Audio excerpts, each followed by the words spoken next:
Okay, Bismillahir Rahmanir Rahim. Uh, we are going to discuss chapter 5. So one of the things that should be clear to you if you have worked through the chapter is that inflation is not, see, when if you don't have a understanding of it, you think that there is one number which is the inflation number. So it's 7.8 or 7.3. Maybe the statistics department doesn't have the right data, so they might make a mistake. But there is exactly one number which is the correct number for inflation, and our goal is to try to measure it. Maybe we can't measure it accurately. We don't have all the data, but there is a number. But what I wanted to say is there is no number. There is no such thing as a if you say what is the exact correct true value of inflation, there's no answer to that. There is no correct number for inflation. There can be a wide range of inflation numbers. It can vary from family to family. And even the inflation varies if you go from the bundle you're consuming this year to the last year. So the commodity bundle that you're pricing changes over time. So there's just no way to. So you make a lot of different arbitrary choices. You standardize the bundle in some way, but every choice is arbitrary. You use different commodity weights. You make the decision on what will be the base commodity, and keeping the base commodity in the past, which is the Laspeyres method, is easier computationally, although everyone knows that the Pasch method should be more accurate because it uses the current commodity weight. So this should be better. But nobody uses that because the data demands of that method are too high. You need to keep up you need to get much more information to calculate the Pasch index. So basically, the bigger picture is that a lot of numbers that we think are accurate are just vague, imprecise, and actually qualitative. See, we think of inflation as a quantitative phenomena, but actually it's a qualitative phenomena. It's the uh, it's the discomfort that you suffer due to having higher prices, and this varies from person to person and depends on things like how rigid we are in terms of our tastes.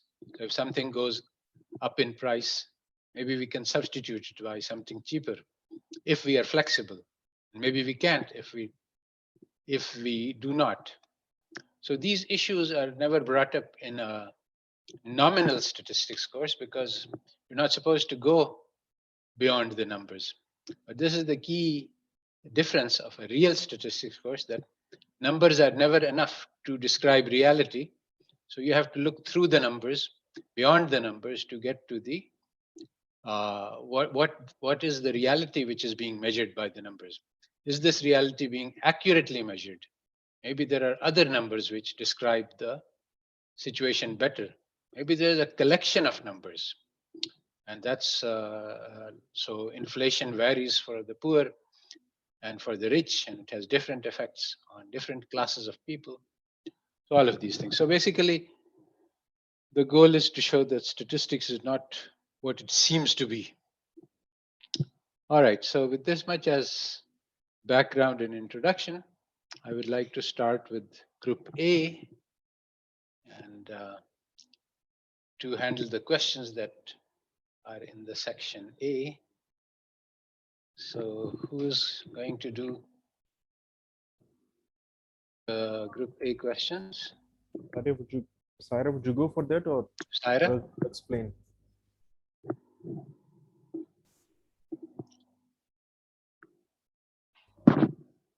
Please share my screen. She's not there. Please share. Let me share my screen. Assalamu alaikum. Wa alaikum assalam. Okay, I have prepared the answer, but I didn't prepare the presentation. So I'm supposed to I'll present present those. that. Don't you worry. I'll present my questions. I have to present those questions. Okay. I'm sharing my screen. I have already shared my screen. Can you guys see my screen? I can see a screen. Yes, I got it. Yeah. Okay. So these are the questions. So unfortunately, as I just told you, can be Ira Akram some of the questions, solutions to these questions. So I have some crisp answers to these questions. So first question is about the average ranks. So just try to understand the ranks for me are like the unlike terms in the mathematics. We know that the like terms are having the same variable. For example, like 3x and 4y, you cannot find the average of like 3x and 4y, just like that. So you cannot find the average of ranks, and they gives you nothing. So the choices or the ranks are qualitative information, and the average ranks conceal the variation within the choices. So you cannot find, you cannot present the average of the ranks. So that's the crisp answer to this question. Now we have the second question. It was about 3 scenarios, and in the 3 scenarios, there is a headline of 10 percentage points inflation. So what does it mean? So what kind of information is concealed by this headline? The same thing as explained before. So the headline concealed which fraction of, particularly I'm explaining, the fraction of the population hit hard by the rising prices. As far as the Pakistan is concerned, say for example, the masses has nothing to do with the prices of the luxurious items. So the people are concerned with the prices of survival goods only. So it depends which type of, or which the inflation here talking about. So the headline concealed with which fraction of the population hit hard by the rising prices. There are 3 different scenarios. So one number cannot represent any variation. Now we have question number 3, and it was about in the Fisherian approach, the inflation number is a sufficient statistics. It means that it captures all the information. So we have to show how we can justify that or do not justify that inflation data. As explained before, the prices of distinct commodities changes differently. These do not follow the common pattern. Changes in prices are subject to demand and supply mechanism. However, it can be assumed that prices of the clusters of same category may change with the similar patterns. And we have luckily 3 or 4 types of the inflation numbers, such as like CPI or SPI or WPI, and the core inflation, and they reflect different prices changes for the different commodities. So it is we can expect an average. We cannot say that any average inflation reflects the any information about changes in the prices. That was answer to question number 3. Now the answer to question number 4. We have 3 types of. Question number 4 explains the 3 types of inflations. One is the consumer price index, the producer price index, and the core inflation. So we have to explain it. What group of the people are concerned with this CPI or the core inflation or the producer price index. So it is explained in the material covered, and I just you explained it again. The inflations cannot be generalized. So these inflations basically based on specific sets of items and can reflect the average change of prices over that specific group of items only.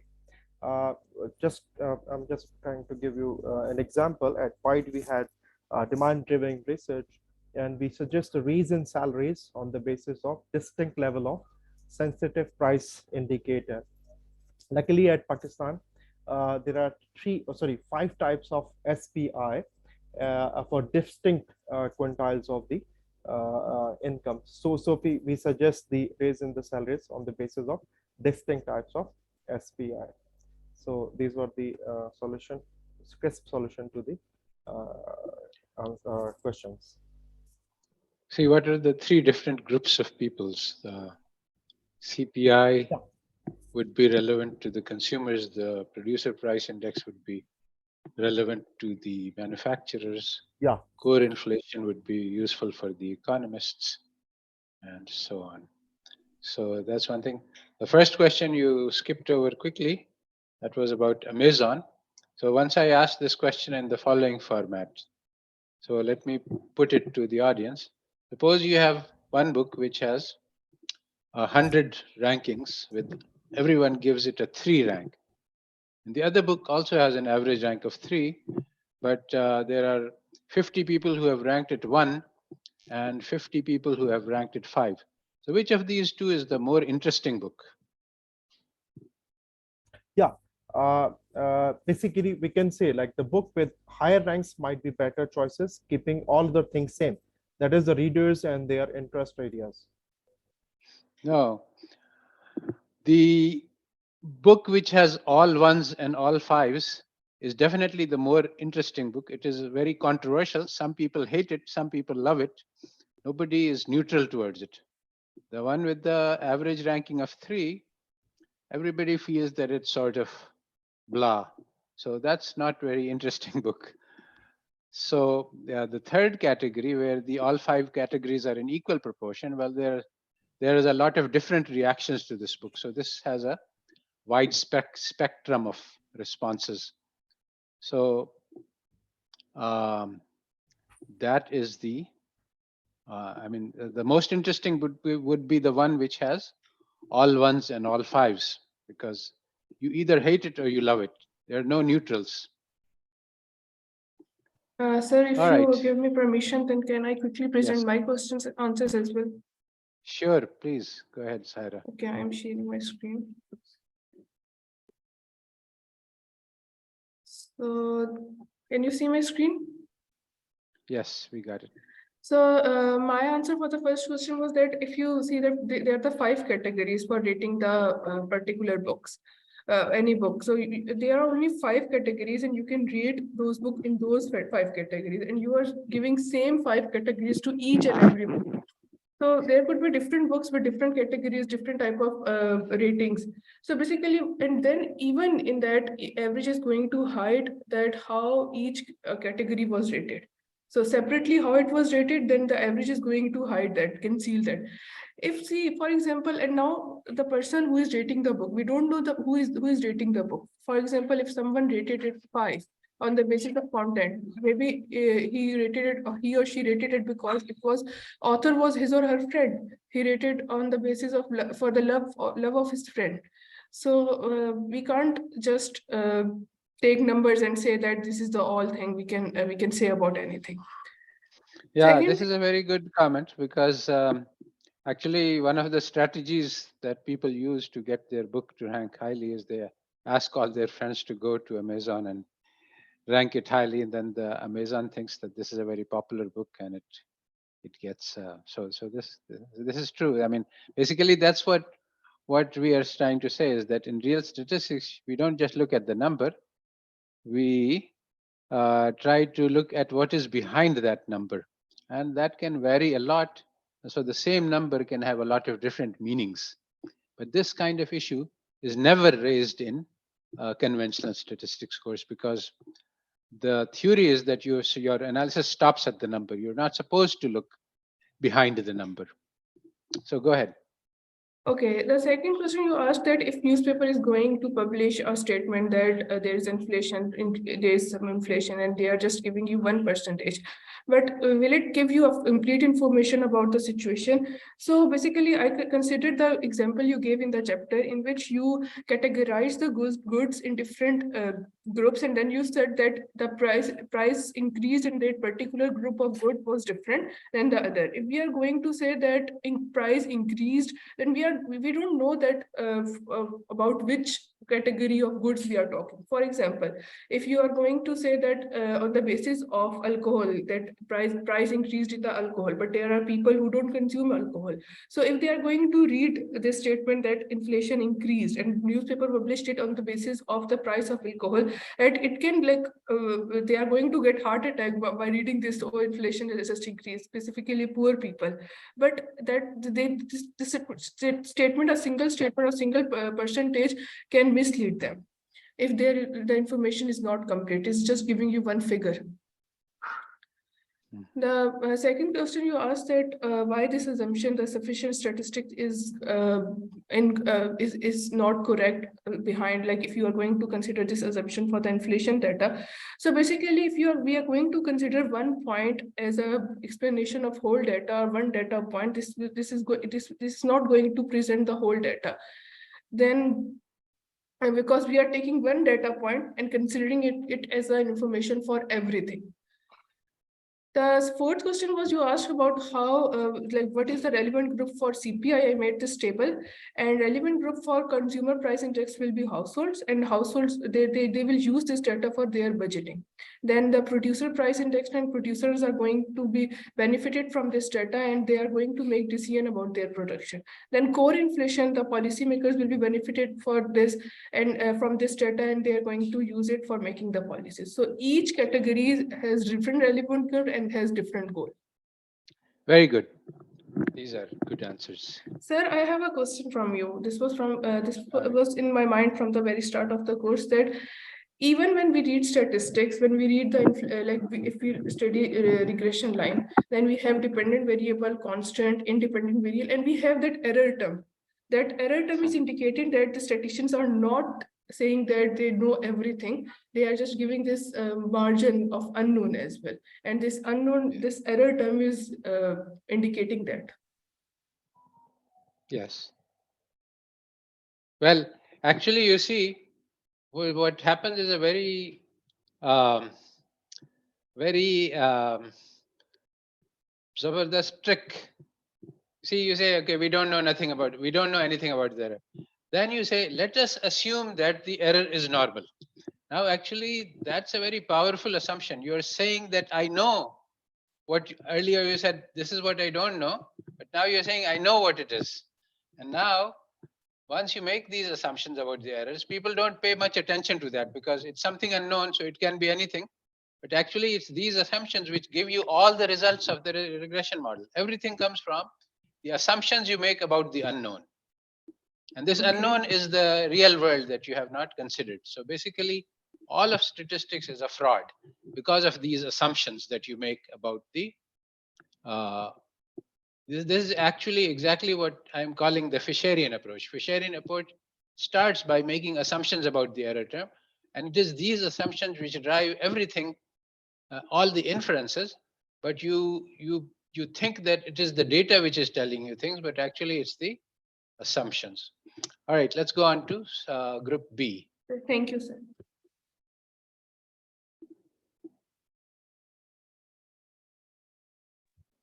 Assalamu alaikum, sir. Wa alaikum assalam. Who is presenting this time? Khwaja Naveed, sir. Oh, Khwaja Naveed, yes. Sir, first of all, I would want to pay my apology because I could not find the questions at the right time in the text. I just visited the website and there were no questions there. I just have received the PDF file an hour ago and have tried to compile the answers, but only have completed Just put up. answers. Do you have the questions, or I can put it up and then we can just work through it together? Oh, unless it's Okay, a sir. computational exercise. Okay, sir. So may I share my screen, sir? Yes, please go ahead.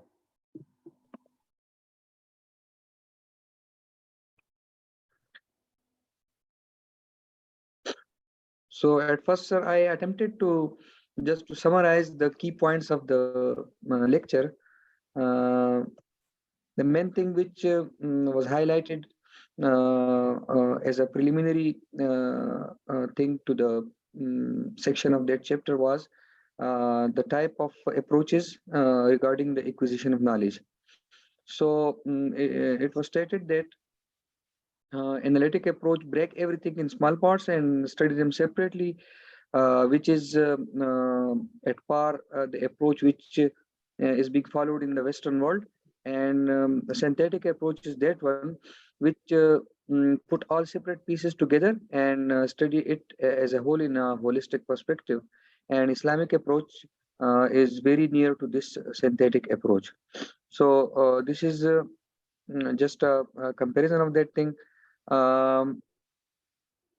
we are talking about the construction of sensitive price index and how expensive it is for the masses to buy the necessities. So it is a brief summary of that process, that a price index reduces a large number of prices to one price. It is a kind of data reduction, and which highlights some things and some items and ignores some other things. So it is very important to understand that what is being highlighted and what is being ignored, because it will shed light on the purpose of that data reduction, that for what purpose it has been carried out.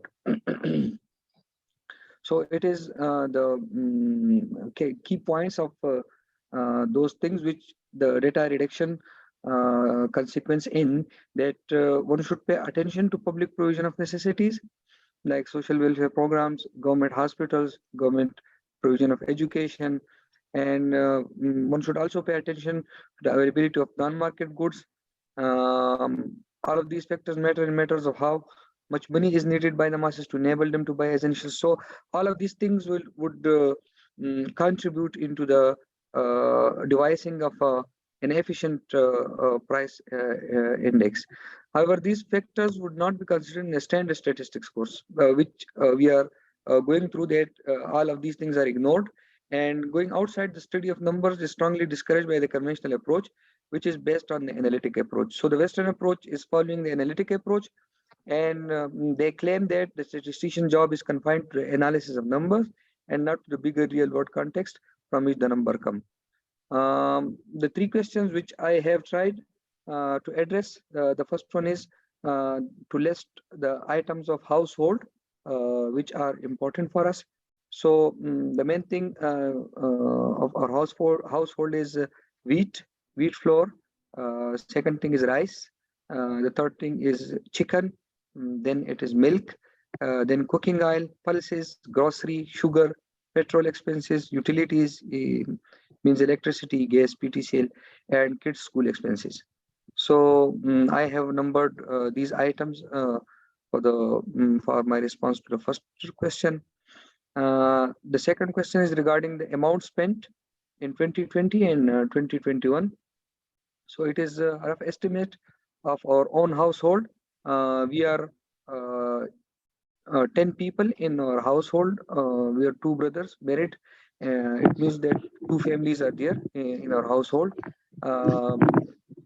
The previous year's expense on wheat flour is 60,000, and for 2020 and for 2021 it is 80,000 roughly. For rice it is it was 30,000 And so on. So you don't and have so to on go and through so the forth. Okay. Now the next step was, the third question was regarding the quantity of selected items. So I have selected these 6 things from that list. For wheat flour it is 720 kg. For rice it is around about 100 kg. For chicken it and is so on. about 300 kg, and the most astonishing one for me is that of milk, which is 1080 kg. I was Alva. not, I had not noticed it that we consume that much of milk per year, but it is a huge amount. Okay. So these 3 questions I have tried to answer. The 4th question, sir, I would like to discuss it jointly. So is it visible, sir? The PDF file I have just. You haven't gotten to the question yet. Is I'm Okay. still seeing amount spent 720 kg, 100 kg, and so on. Yeah. Okay. Question is Now, not there. is it here now? Screen. No, screen is now it is here, yes. Okay, sir. So basically the goal was to show you how you construct inflation, because how you calculate inflation, because most people just say, okay, this is 8%, but there is a process which is used to calculate inflation, and if you do it for your own house, you will understand. So this is the question. Okay, sir. So it requires, I think, calculations, and it would not be possible here. So I think All right. fifth- So basically, this question was about calculating the last pair index and the Pasch index, and the numbers are set up so that the two come out quite different. And then you're supposed to think about why they are different and how they can. And basically, all right. So instead of talking about the question, let me talk about the ideas in my mind which led me to create this question. Basically, whenever you're trying to understand something, you should always try to understand it in the simplest possible case. So the simplest possible case for inflation is if there are only two goods, and then there are only two dates. There's this year and second year. So when you do the calculations in a 2 by 2, two goods, two time periods, two prices, then you will understand the principles in the easiest possible example. And once you have the understanding of the easiest possible case, then you can build up on that. What happens usually is that people start by looking at a very complicated situation where you have 100 goods and 100 prices, and then you can't understand what's going on. And you just say, okay, this is too much for me to understand. And so you say that it is not necessary to understand. We just feed it to the computer and we run the process and we get a number out. So here the goal in a simple model is to try to understand what that inflation number means, where it comes from, and so on. So that was the idea behind the construction of the question. All right, so let's go on to section C, group C. Assalamualaikum. Wa alaikum assalam, Lisa. Yes, I would like to try to answer the group C, because when actually we supposedly had a discussion this morning, but I didn't find anybody else to discuss. Yes. So yes. Everywhere there's motivation problem. They are very busy Yes. with their lives. So the first one is regarding the inflation that, as previously Professor also mentioned, that it is a qualitative phenomenon. So in this section, we try to comment about this one. So actually, from this example, we can know that the inflation actually varies according to the purchasing pattern. So each household might have its own consumption pattern, which can be influenced by the advertising campaign, and also the consumption within even in the same household may also differ across time. So like this is the example they also given in the explanation of the section 5C. Actually, if we see here, for example, there are two households, the consumption diverged. So the inflation rate of these two households will be different. So it is a things that really depends on the purchasing pattern. And the question 2 regarding the inflation rate that is aims to measure the whether to assess whether the poor can afford for the minimum requirement of the calories. So instead of using the budget inflation, since the calories is measured from the number of the consumption, it is please correct me if I'm wrong. So it's better to use the calorie inflation to know the actual consumption rather than the budget, because if we using the budget, it is include the price, which actually it is not directly related with the total of consumption of the calories. Is it true, Prof? Yes, that's right. Yes. Okay, and then the question number 3 regarding the housing price and inflation. So we read an article, and in this article, we noticed that there is different changes in measuring the inflation. So after the changes, we know that there is a weakened correlation between the housing price and inflation, because after the changes, to measure the price of living, it is using the rental equivalent approach. So meaning that if someone has the house, it is using the consumption value of the house, not the value of the house itself. So it is like kind of a rental that is being spent to have a to have the service living in a house. Yes. This was actually quite significant because actually there are two things which are not included in inflation. For example, the stock prices could be shooting through the roof, or even the housing values could be shooting through the roof. But this is not measured as inflation. But rental value, because you pay for rental, you consume rental. This is part of inflation. And so, if you are in your own house, then there is an imputed rental that they think about what you would be paying for rent if you were renting the house. And so this is so one of the things is that these measures are arbitrary. I mean, they're trying to get something which is real, but it's a qualitative phenomena. You can't really measure it very accurately. But if you have a goal, why are you trying to measure inflation? Then you can find better numbers. All right, so we will go ahead. Go on to question 4.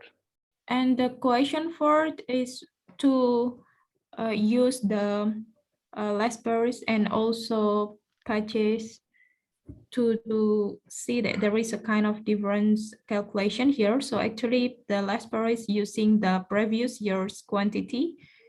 So this is the example that I use here, the quantity of from the 2018 and 2019, it is used the quantity actual number in the 2018, and in Pages, it using the current year's quantity. In here, in the quotient, we suppose the price is getting lower. So the price in the 2019 is getting lower. So we will get a lower budget. But actually, the question is, here we need to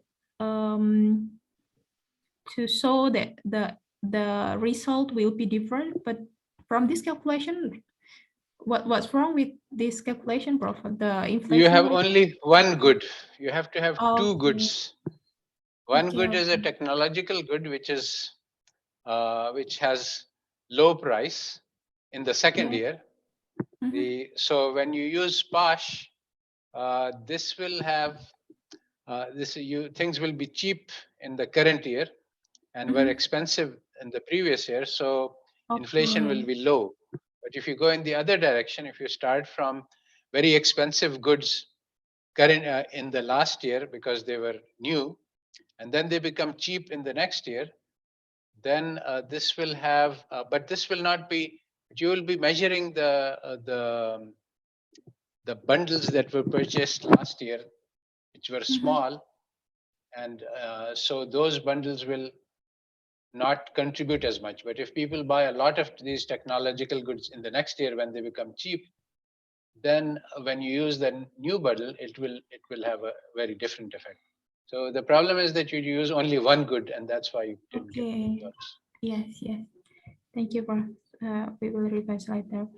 And the last question regarding to the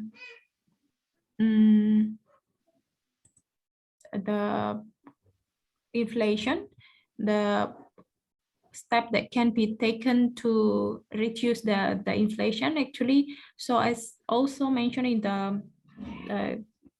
in the lecture of the section 5C, that actually the consumption pattern can be influenced by the campaign that is made by the producer. So here, if we would like to reduce the inflation, once among the steps that can be taken is actually to reduce the consumption. That is later the quantity will be lower, and it will also reduce the inflation rate. Well, no, inflation rate will remain the same, but the impact of the inflation will be lower. So basically what we are saying is that suppose we are worried about inflation, instead of measuring inflation, let's say that people, you should live simply, don't consume the more expensive goods. And basically we can provide social support to the poor people, provide them with the food. Ask the rich people that instead of eating out in restaurants, whenever you feel like eating out, you just contribute this money to the feeding of the poor. So this is the kind of Islamic social responsibility measures, and that is a solution to inflation. One more factor which makes a big difference is the conspicuous consumption. When people see that other people are buying something, then they also want to buy. So this is something which is very harmful. Actually, people have measured that it's just a negative externality. Everybody buys something to show off, and then since everybody has it, it is not of any value to anybody. So everybody wasted a lot of time and money and energy buying things, but they didn't get any benefit out of this. So they didn't get any increase in utility. So it would be useful to simplify life, reduce luxury goods. Everybody will be happier. They will have more time. But this is the kind of solution to inflation which is not conventional. Okay, All thank you right, so let's go on to next section.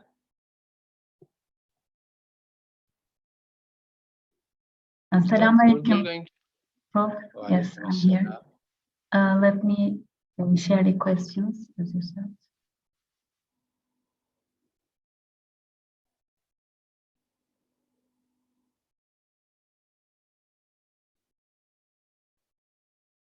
Can you see my screen? Yes. Okay.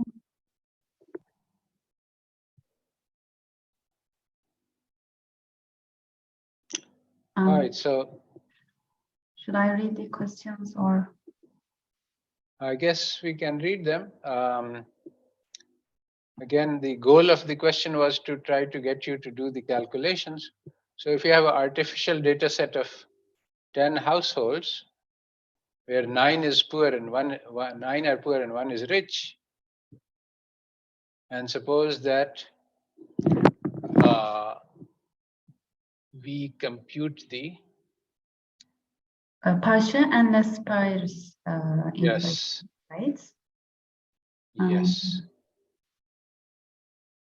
there are different households at different budget levels. yes. So the inflation will be different for all. Yes. Well, you see, in the way the question is set up, there are 4 commodities: rice, wheat, chicken, and beef. And the poor households only buy wheat and rice, and rich buy all 4. So in the way it's set up, the rice and wheat are have inflation rate 10% and 20%, and the chicken and beef has 40% and 80%. So if we compute the inflation for the poor people, it will be only about somewhere between 10% and 20%, right? Because it will be some combination of the chicken and the beef. Chicken is 10% and beef is 20%. Is that clear? Yes, yes.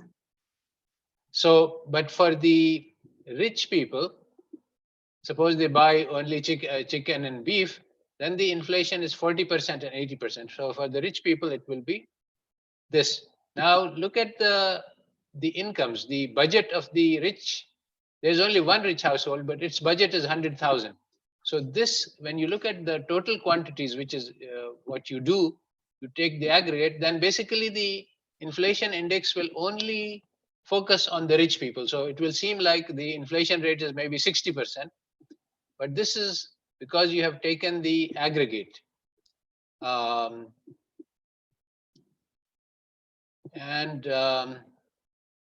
So basically that's it. I mean, that's the key thing. The PASH index will come out, will also give similar results. It will not be much different because there's only one household that's going to drive the result. What happens to the budget of the rich household, that is going to determine the inflation.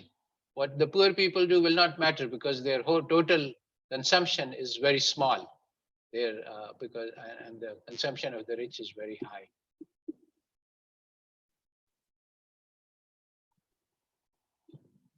So the aggregate consumption will not reflect the experience of the rich households, and it will not reflect the experience of the poor households. All right, so that was the goal of this particular exercise. One of the goals was to give you the theoretical, but another goal was to teach you how to do simulations. Simulations are a very important way to understand things and to do data analysis, because instead of assuming that the data is random, you create your own data and then you can do the analysis, and then you get much better understanding of what is going on. Okay, so this is not something we can do here. So let's go on to the last section. Section E, is E. it? Yeah. Group E. So is there anybody from Group E here? Yes, sir, I am. Oh, yes. Sir, I Tasir. want to share. I want to share my slides with you people before I start. Just give me a minute. Okay.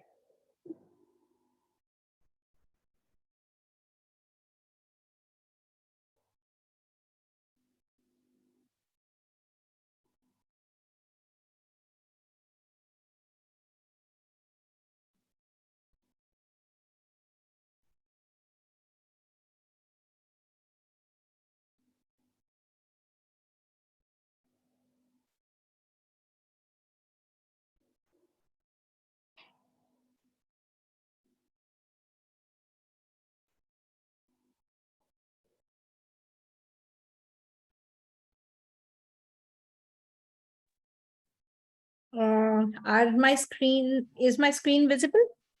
Yes, I can see it. Okay.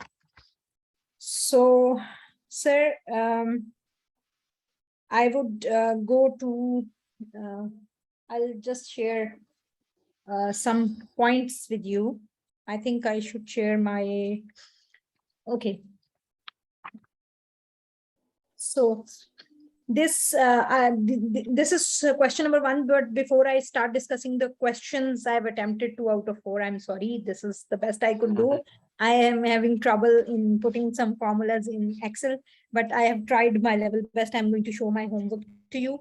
So basically this section is talking about quantity theory of money, and this talks about how quantity theory of money in conventional form states that inflation is economic theory states that inflation is representing the money growth in money, and MV is equal to PT. Basically, just a moment.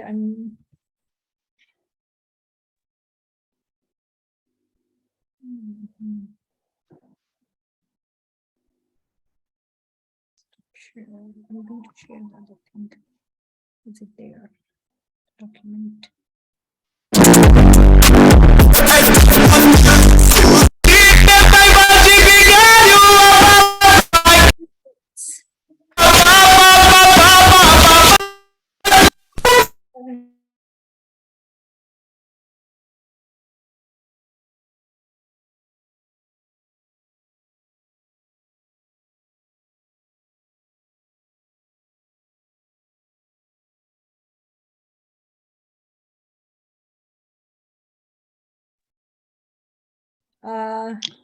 Some Russian hacker somehow got into our chat. I don't know, sir, what was that? I couldn't even control it. I'm so sorry. No, that was not your fault. It was somebody who hacked in, but I think our oh, he's connecting again. Can you, Yusuf? Can you try to get rid of this guy? Yes, sir. I will handle this. He won't be able to do anything. Okay. More. All right. Okay, I am actually trying to look at one of the files that I shared with myself. I think it is here. Okay. If I can share this screen, I can share it with you people and then I can show you. Just a moment. Yes, this is the one. Okay, so sir, I'm sorry for the bad handwriting, but this is the summary of what I've been doing. So I wanted to share it with you before I went into answering the questions. So quantity theory of money basically states that money times velocity or the circulation of money is equal to price into the number of transactions, MV is equal to PT. So what it is stating that M is equal to, it is the summation of the products of prices into the number of transactions. And we also know that when we do price into quantity, that means it is the amount of money transferred during a transaction. So summation of all this is equal to M star, which is also equal to GDP, and M star is much greater than M. And that is because money is being used many times over.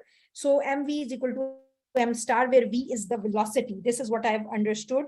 And if we basically let this, we consider a composite good in which Q1, Q2 up to QK are being purchased and sold in the market. So as same product or quantity can be sold multiple times as well. So we can say that the summation of Q1 to QK will be less than the number of transactions that are taking place. Transactions will be more as compared to the goods in the market. So the price vector P is basically is a summation of P1 to Pn, and Q vector of quantities is Q1 to Qn. And when we use the dot, then P dot Q is basically a summation of the price into quantity products. So when we are calculating price index, what we are doing is that we are taking P into Q of each entry and then taking summation of it for the base year. And we do the same thing for the current year. And when we divide the current year prices to the base year, then we are able to calculate the price index. But to test the quantity theory of money, what we need to do is that we need to divide the nominal growth rate of GDP that we get into two different portions. One is the increase in the growth rate or the growth rate due to increase in the prices, that is inflation, and the growth rate which is happening due to increase in the quantity, or it is the real output or real growth actually. So yes, the example that has been shared here is that it is showing the nominal growth rate of 8.17%, but when you divided it into two sections separately, looking at the percentages, then for prices it was 6.15%, and for real growth it was 1.91%. Correct. That is a correct understanding. So as per quantity theory of money, the growth rate in the money, growth in the money is basically leads to growth in the prices, but not in the real growth, or it doesn't impact the real growth or the quantity. So having money series, if we get the money series from the data, we can actually calculate this and see if that is happening. And what will happen is that we can have these two quantity theories for two time periods, basically QTMs. MV is equal to PQ for, you can say, time period T, and then for time period T minus 1, or the previous time period. And this is in multiplicative form. So to convert it into additive form, we can take actually the log of this equation. And this equation number 1 and 2 are basically representing the two situations where we are taking the additive forms.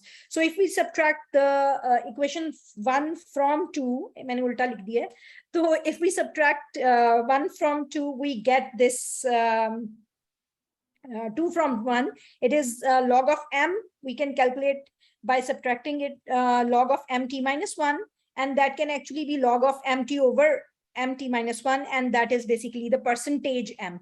This is the formula that we'll be using. Ye growth rate, this is the growth rate formula. So if we write this equation in the growth rate form, we can say that growth rate of m plus growth rate of v is equal to growth rate of p plus growth rate of q. So this is basically an accounting identity, but it may not be true as far as the economic theory is concerned. Economic theory may not hold altogether, because economic theory states that v is constant. So in one way, they are saying that percentage v is going to be 0, as v is exogenous, or velocity is exogenous, and it is not being impacted by money or prices or the output. So key economic hypothesis is that M is impacting P, but it is not impacting Q. So this is classical dichotomy. And here what they are trying to say is that money is a whale or money is neutral. And this dichotomy has two types. If it is strong, then it holds in short run as well as in long run. But if it is weak, then it only holds in the long run. So Keynes had said that money is not neutral. And this is what the classicals do not agree with Keynes about. Yes. So this is the calculation or the answer for question number 1. Let me stop sharing this and I'll share the presentation and I'll go stepwise from there. Okay. I'll share my presentation here. Okay. So, sir, is it visible? Yes, I can see. Okay, so question number 1 is that if price changes from 100 to 150, what is the percentage change in prices? And if price changes from 150 to 100, what is the percentage change in price? If these two numbers are different because the base of the percentage is different, then why the usual definition of percentage change leads to problems? And we have to see that if we use this log definition of percentage change in prices that we have just seen for percentage of M, percentage of E, if we use it for percentage of P, then this problem does not exist. So for that, what I have done is that I have calculated, I'm sorry for the bad handwriting, bear with me. So if prices increase from 100 to 150, then if we are taking the typical formula of percentage change in the prices, then it is going to be 150 minus, that is P2 minus P1 over P2 into 100. That is going to be 33% increase. Whereas if the prices are decreasing from 150 to 100, then it using the same formula of P2 minus P1 over P2 into 100, 100 minus 150 or 100, it becomes like 50% decrease. Now, here increase and decrease are different. So although the amount of quantity of prices that is being changed is the same, but increase and decrease is showing very different percentage increase or decrease here.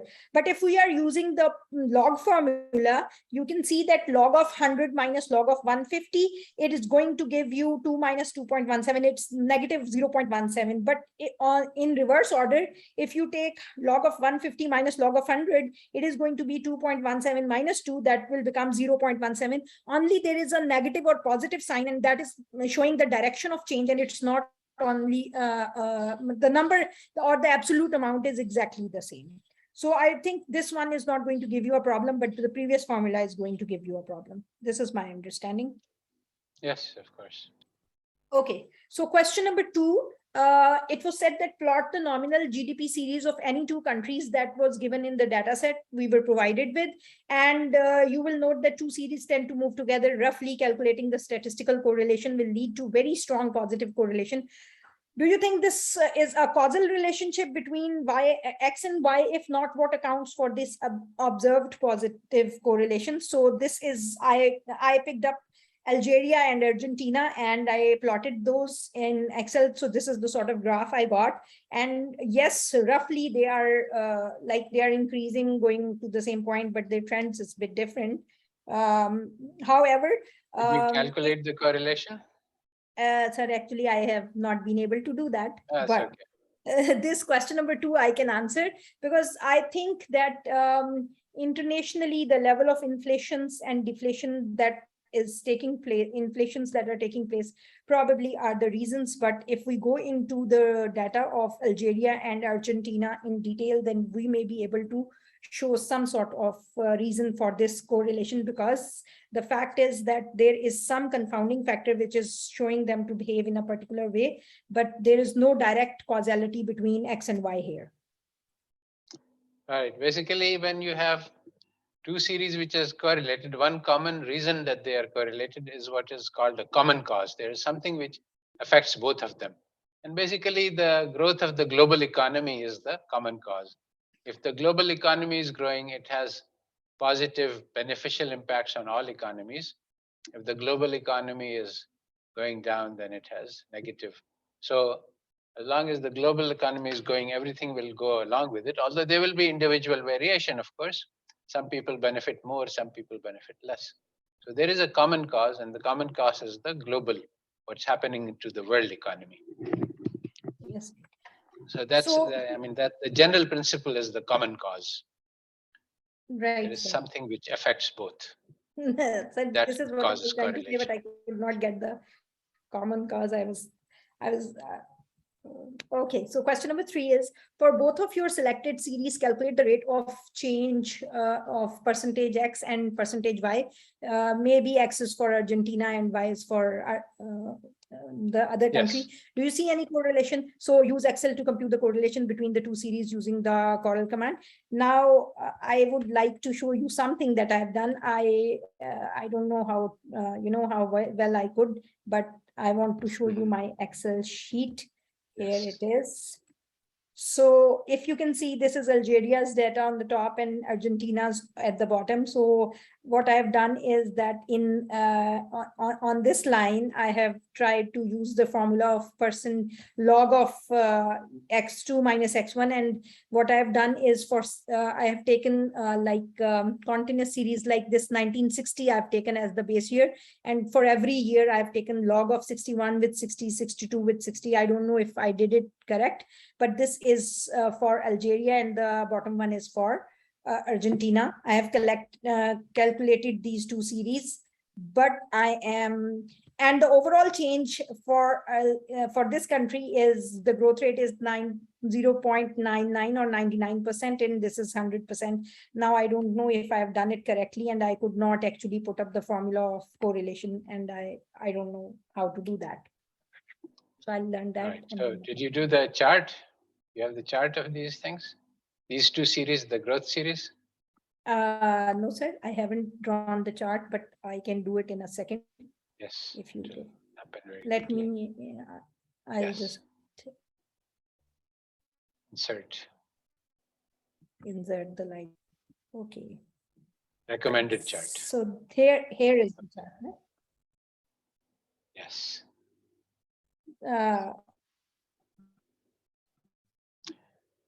So not much correlation. No, you can see it. We can see it. So there's not much correlation. The series behave very differently. The point is that although the growth of the world economy affects both of these series and causes correlation, but when you look at the year-to-year change, every country is going through its own growth process, and then the correlation becomes much less. If you actually calculated the correlation, you would find that the correlation is very high in the levels, but quite low in the differences in the rate of change. Rafi, did you have a question? Rafi Amiruddin, you have raised your hand. Yes. Yes, sir, I have a comment here, brief comment here.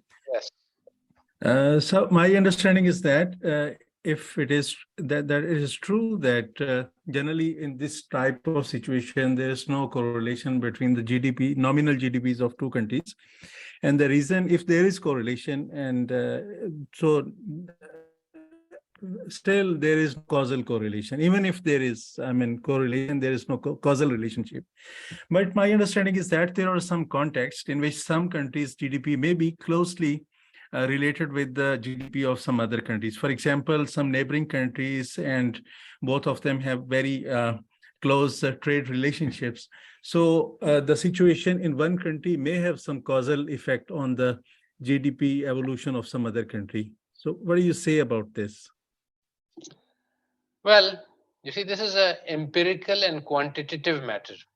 The fact is that if you think about the determinants of GDP, you have your factories, you have your whole economy, which is the domestic economy, your agriculture, your industry, your consumers. This has no relationship to what's happening. What's happening in Pakistan has no relation to what's happening in Iran or Afghanistan. Everything, all of the determinants of our GDP are coming from inside Pakistan, and they have no relationship to India or Afghanistan or Iran. So these things, there may be some general trends which affect both, but so these should be independent. Now, if there is some trade between our countries, the trade percentage is about like less than 10%. So it cannot cause a 90% correlation. But actually, if you calculate the correlation, you will find that it's around 90% or 80%. So the high correlation is not explained by the linkages between the economies. All right. Thanks. So Yes. this is the question number 4. I'm sorry, I haven't attempted this, or it hasn't been contributed from any of the other members of the group as well. And I'm going to try and share it in a day or two. For the selected countries, X and Y, plot the percentage inflation and against percentage M2 or the broad money. And we had to see any relationship in the series if the two series moved in different ways or patterns. So can we reject the hypothesis of causality? And we had to think about this question by looking at the graphs of the two series. And as I haven't drawn the graphs, so I can't comment on it. Basically, this is, and the question is about one very important principle of scientific methodology. And this principle is that you can reject hypotheses, but you cannot accept them. So if two series are moving very close together, then you don't know why. It could be that X causes Y, it could be that Y causes X, or it could be that there is a common cause. And there are also more complicated reasons for correlations. But these are the three most common situations. So when two threes are correlated, you can't tell anything about whether or not what is the direction of causation, or whether or not there is causation. But if the two series are moving very independently, then you can say that there is no causal relationship between one and the other, because what happens is that you are changing one of them and there is no effect on the other. I mean, you see it in the data that one is wiggling up and down, the other is staying flat. So if there is no effect, basically you can see this in the data that this series X, it changed by a huge amount, but the other series didn't change. So you can say that, well, changes in X do not affect changes in Y. So empirically, data-wise, you can establish independence, but you cannot, and you can establish correlation, but you cannot establish causation. So this is very important. Yes. Sir, I have a question. Yes. This is a very frequent observation especially in economics department, that they just get some series and the students, they are churning out these researches where they just take the series and then they run the regressions, and then they say this percentage of this is happening because of that. So that is sort of establishing causality, isn't it? Then if it is only that is assuming causality. The regression relationship, one of the assumptions is that the variable X is exogenous and it causes the endogenous variable. So under the assumption that there is a causal relationship, the regression numbers can be interpreted in the way that they are usually done. But this assumption is usually false. So basically the results are usually wrong. But it does not establish, regression does not establish causation, it assumes causation. So that means that for actually trying to establish causality or understanding causality, we need to look at the real life aspects of the data and the things before we understand. Absolutely. You can never establish causality by doing data analysis. You always have to, this is what David Friedman said, that you have to expend shoe leather. You have to go out and walk around in the world and learn how this series was calculated if you want to establish causality. Yes, Rafi, go ahead. You have another question. Yes.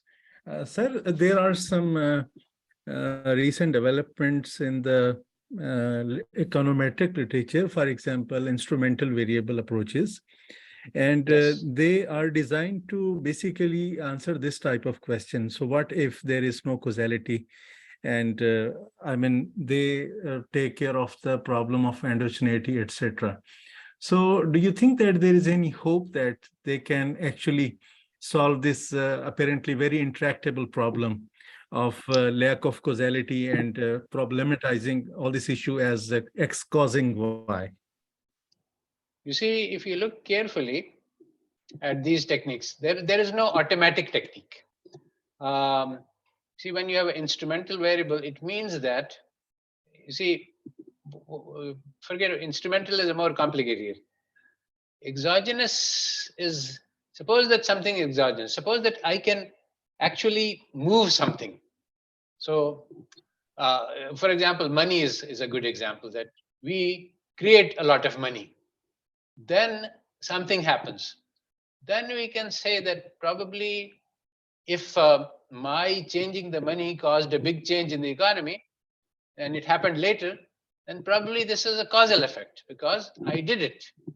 Now, if money changes by itself in the system, then I can't say anything. So observational data is very different from experimental data where I actually control one of the variables. Now, instrumental variable is an indirect way to create exogeneity, and it doesn't really work very well. Similarly, if you look at all of the other causality literature, you are making assumptions about the real world, which basically assumptions that something happened independently by itself. So there are the four methods which have been suggested, that if there, for example, one of the neatest things was that the randomized experiment, that you put people at random into one group or the other group. So you know that being in this group is not caused by anything in this world. It is a decision of the dice. It basically disconnects the choice of the group from any real world factor. And this makes these groups exogenous. Then if something is different between the two groups, then you can tell that it must be due to the whatever, if one group is treated and the other one is not treated, then you can say that, okay, this is the effect of the treatment, not an effect of the group.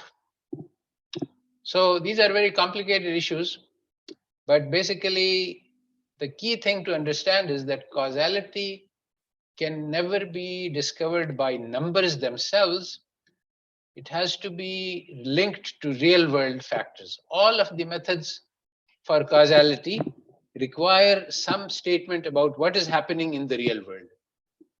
And it's on the basis of this, what's happening in the real world, that you can try to get some causal results. It's impossible to do. And this has to do also with the artificial intelligence, because the artificial intelligence, machine learning, people are very impressed that you feed machine all the data and then they learn things. Actually, what the prediction process involves finding out the causal patterns, but the data never reveal the truth about the causality. So the machine learning, even if it has hundreds of thousands of points of data, it can still go wrong. All right, so. Thanks, sir. Sir, one question. Yes, go ahead. Sir, in terms of the machine learning, What about the explainable artificial intelligence, which is a thriving area of machine learning, which wants to go deep into the significance of the coefficients from where did these coefficients emerged? So what about the role of those explainable AI in causality? Well, the explainability is a very interesting and a very useful idea. It says that it asks the AI that, okay, first of all, the artificial intelligence is like a black box.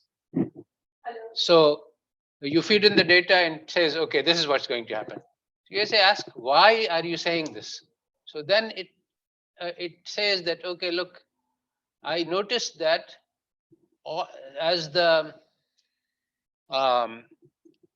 student's shoe size grows in the data set, I find that his reading ability is also growing. So now you have given me this new person and he has a large shoe size. So I assume that that he is going to be able to read very well.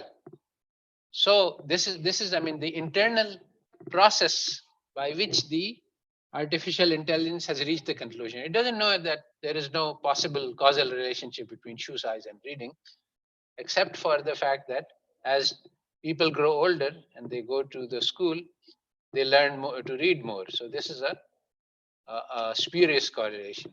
So the artificial intelligence cannot tell the difference between a spurious correlation and a genuine one. But if it tells you that this is how I have done things, then you can, then it creates interesting hypotheses that, okay, the artificial intelligence has found that these two things are running together. And sometimes you can rule it out, that there's no possible causal relationship. So this is nonsense. Or you can say that, okay, this is an interesting hypothesis. Maybe these two things have causal relationship. Then you can go and test it separately by looking at the real world and running some tests and experiments in the real world. These are difficult questions, and most people are in have a great deal of confusion. They have a lot of awe of big machines, and they say, oh, these machines, they know everything and they will be able to calculate everything. Google knows everything. So there's a difference between observable knowledge and the hidden unobservable mechanism which will drive that. Those things are not easy to learn and cannot be learned by artificial intelligence. And actually, even by human beings, we are born knowing certain causal connections. That is how we get to.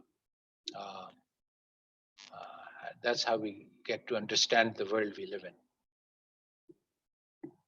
Because these things have been printed into our hearts by our Creator. All right. If there are any other questions, if there aren't any, we can conclude this session today. All right. So on the website, I have opened up the chapter 6, but it will take me a few days to make the PDF. And actually, tomorrow I'm delivering a lecture on how to move to an Islamic economic system at IBA in Karachi. Basically, what I'm going to be saying is that you cannot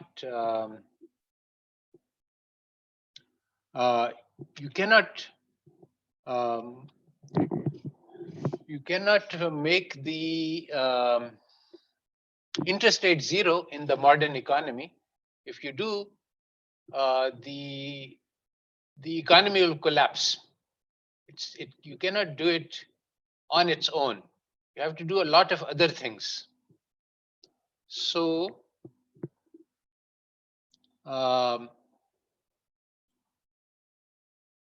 what are these other things? What do we need to do in order to have a proper economy?